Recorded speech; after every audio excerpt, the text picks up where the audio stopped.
Hello दोस्तों, तो कैसे हैं आप लोग? आई होप बढ़िया होंगे। तो चलिए फटाफट इस वीडियो में जान लेते हैं कि 2026 का जो भी विद्यार्थी आज फिजिक्स का पेपर दे के आए होंगे, जिनका पेपर कोड 346 है, DY है, तो चलिए उसका आंसर जान लेते हैं कि कौन से ऑप्शन हमारे सही हैं। आइए मैं आपको सबको सही आंसर आपको बताती हूँ कि आपका इसमें आपका कंप्लीट सोल्यूशन। प्यारे बच्चों, अगर आप चाहते हैं तो उसका दूसरा वीडियो मैं बता दूंगी, लेकिन फटाफट जान लेते हैं कि इसमें आपके ऑब्जेक्टिव में कौन कौन से क्वेश्चन है जो आपके सही हैं। खंड का आ में जो आपका कह रहा है कि जो आपका ये डी ब्रॉगली तरंग की गतिमान आवेशित कण का त्वरण विभव 4 गुना करने पर डी ब्रॉगली तरंग दैर्ध्य हो जाएगी। तो प्यारे बच्चों, जो तरंग दैर्घ्य है तो 1/4 क्या होती है, लेमडा। तो ये आपका क्या हो जाएगा, आपका फर्स्ट ऑप्शन करेक्ट आंसर होगा। जो भी विद्यार्थियों का सही हो प्यारे बच्चों, पांचों ऑप्शन, तो वो आप कमेंट करेंगे कि आपके सारे ऑब्जेक्टिव सही हैं मैम। फिर इसके बाद कह रहा है इनमें से किस गोलीय दर्पण में बनने वाला प्रतिबिंब आवर्धन सदैव 1 से कम होता है। तो वो है प्यारे बच्चों समतल दर्पण। क्या है, समतल दर्पण। फिर इसके बाद कह रहा है कि आपका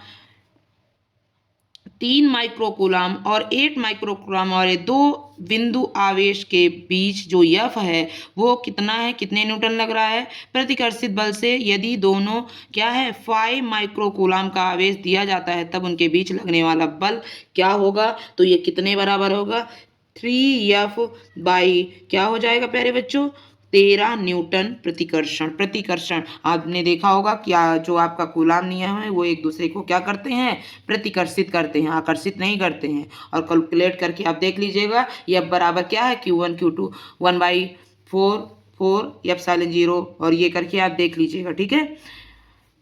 फिर इसके बाद कह रहा है दी गई नाभिकीय प्रक्रिया में डब्लू का कण, डब्लू का क्या हो जाएगा, तो डब्लू की जगह क्या हो जाएगा, न्यूट्रॉन। क्या हो जाएगा, न्यूट्रॉन। यहाँ पे कह रहा है अगला जो आपका क्या है अंगा नंबर, कह रहा है यल लंबाई के एक तार से एक लूप की कुंडली बनाई जाने के बाद दूसरी जो लीप लूपों की जो कुंडली है तो उसका अनुपात आपको बताना था। तो इसमें आपका सही आंसर प्यारे बच्चों क्या होगा, वो आपका 3 बटा क्या हो जाएगा, 1। 3 बटा किस में है, तो ये आपका ऑप्शन सेकंड सही हो जाएगा, क्योंकि जो एक तीर है, सॉरी तार की लंबाई है 1 लूप और 3 लूप बनने पर क्या है, V is directly proportional to N square, यानी कुंडली जितनी बन रही है। तो ये हो जाएगा अनुपात 1 का स्क्वायर और 3 का स्क्वायर, तो 1/9 हो जाएगा। और क्या हो जाएगा, तो ये आपका 3 ऑप्शन सही हो जाएगा, सेकेंड नंबर। इसके बाद आपका क्या हो जाएगा, कह रहा है एक ही पदार्थ, कह रहा है क्या, एक ही पदार्थ